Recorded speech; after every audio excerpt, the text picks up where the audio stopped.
Okay, what I'd like to talk to you guys today is about what I've termed the acceleration to digital. The topic for this came to me, I was inspired a few weeks ago by our now outgoing Secretary of Education, Art Duncan, when I saw this tweet back on September 16th. Schools spend $7 to $9 billion each year on textbooks, most of which are obsolete the day they arrive. And it really got me thinking about why that is, why we're still kind of spinning our wheels in this area. 7 to 9 billion, that's billion with a B, not million with an M, is a lot of money. So I did a little, trying to do some math. As a math teacher, I was trying to figure out, try to put that in perspective, how much money is that? And one thing I came up with on the, just a quick Google search, the Space Shuttle Endeavour, to build that thing, cost $1.7 billion. So the cost of all this paper and cardboard that we are now purchasing and sending to our students is equivalent to building 5 space shuttles every year, which seems, I think if the general public knew, if NASA wanted to build 5 space shuttles in a year, I think there'd be quite a bit of pushback for the waste of money that is being invested in that area. So the question is, why? Why are we doing this? Typical kid, sometimes walking down the halls looks like that, pretty heavy backpack. Got a big stack of used textbooks over there. But this one in the middle is my favorite. A year or two ago, my wife loves to go antique shopping, so we were doing that in downtown Des Moines. And I found this textbook. I know it's kind of tough to read, but it says New Curriculum Arithmetics. And it's a math textbook from 1935. So I started flipping through it, and I thought it was the greatest thing ever, being a math teacher. But at the same time, I'm like, this is from 1935. It's been 80 years. And that's, obviously we've updated a little bit since then, but my textbook looks a lot like that. Same examples in the one that I use in class today. So I posted that to Twitter, got a few retweets, a few favorites, but it really spoke to me that how little we have changed, which kind of goes against all the technology available to us today. A stat that I found, another thing that kind of prevents this acceleration to digital, is the fact that 63% of schools currently don't have the bandwidth necessary to fully utilize digital resources, okay, which is staggering. That's obviously over half. Okay, that schools, most schools have internet, but not having internet these days is just not enough. Okay, with all the one-to-one initiatives and devices that we're implementing today, some of the schools wouldn't even be able to handle such a thing, let alone, everybody wants to adopt that, but if you don't have the underlying structures in place, it's not even an option for you. And there are federal programs that kind of help with things like this called E-rate and stuff like that, which tries to give money to improve physical structures and stuff like that with buildings. But that's obviously kind of a glaring, how do we expect kids to utilize 21st century skills if over half of our schools can't even support that? Which begs the question, what should today's educational materials look like? A lot of us, if you're a teacher or in the past few years, okay, our classrooms look like this. Kids are a little bit bored. Okay, if you're lucky enough to have technology, obviously there's been studies that show that it improves engagement and things like that. We've seen a lot of talks today about, bringing your own device, trying to implement that as much as possible. Now, I don't want to give you a misleading fact that I'm totally against textbooks. I'd like to think I fall somewhere in the middle. Okay, I like textbooks for all our classes. I buy the actual book. I keep it. I don't like to rent them just because I like books. I like to read. We all know that Paul tries to buy the e-book for every possible thing that we use.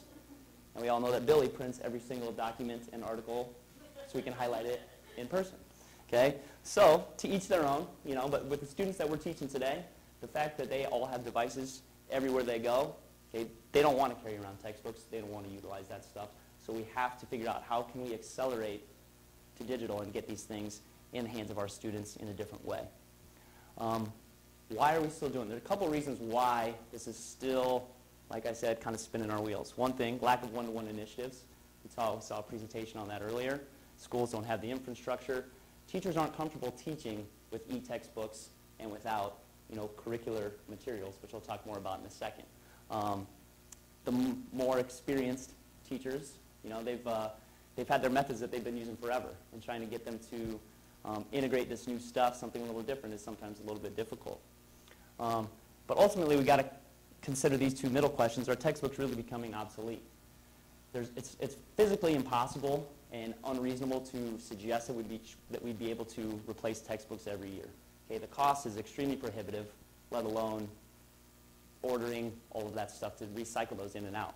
Okay, but if you think about history textbooks, economics textbooks, science, that stuff changes so quickly that kids are reading materials that are so outdated that they're not up to speed on today's activities.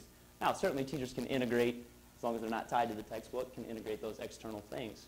But I'm sure there's schools that are still, whether it's an econ class or whatever it may be, our most recent recession, 2008, is probably not even in a lot of textbooks that our students are given and told to read about this or look at these activities. Okay, so we've got to do a better job of keeping things up to speed. What inhibits change? I kind of talked about that. Ingrained teaching methods. Teachers don't always want to learn. People don't know how to teach with PD, teacher prep programs, and things like that. Susie talked a lot about integrating tech into teacher prep programs, which is very true. Now, I know Billy's talked about in this class, not always relying on the youngest teacher to lead PD in schools. Okay, most of the times they might be best equipped to do so, but sometimes not. Okay, so the importance of having kind of a tech go-to person is important, and you've got to push teachers out of their comfort zone to be able to teach and not be married to the textbook, so to speak. Which leads me into this. What is the actual curriculum that we teach our students? Evan just gave a great presentation on kind of some open source type things that the AEA can put together. What if we were able to do that stuff? Okay, one thing, and this is kind of my personal bias against these huge companies, one thing that drives why we're stuck with them is for a couple of these reasons. They say they're Common Core line, so that's, that textbook's Common Core line. We better adopt that. Okay, one of the most frustrating things that I run into as a teacher is when you go on curriculum cycle. Okay, in my mind, curriculum cycle, let's look at new things. What are the standards? What can we do? But it always becomes, what book are we going to buy? What's the new book that we're going to invest in? What book are we going to purchase? And how many do we need? Okay, these books are at least $100 a piece, and if you have to buy, a few hundred of them, that's a significant investment. Okay. Another thing, these companies, they do a great job at pivoting. We talked last night a little bit in class about how Pearson or whoever is, they're up in these, you got to integrate technology in this way and that. And they say those things, and that's all nice, but let's not kid ourselves that these companies make a lot of money by selling a physical textbook. Okay, it's hard to even get a PDF of a textbook. I don't even have the textbook that I use in class. I don't even have a PDF of it, okay, because that'd be too easy. Then I have one copy that I could send out to every kid, okay, and then they don't get money for that, right? Okay, or take screenshots, things like that.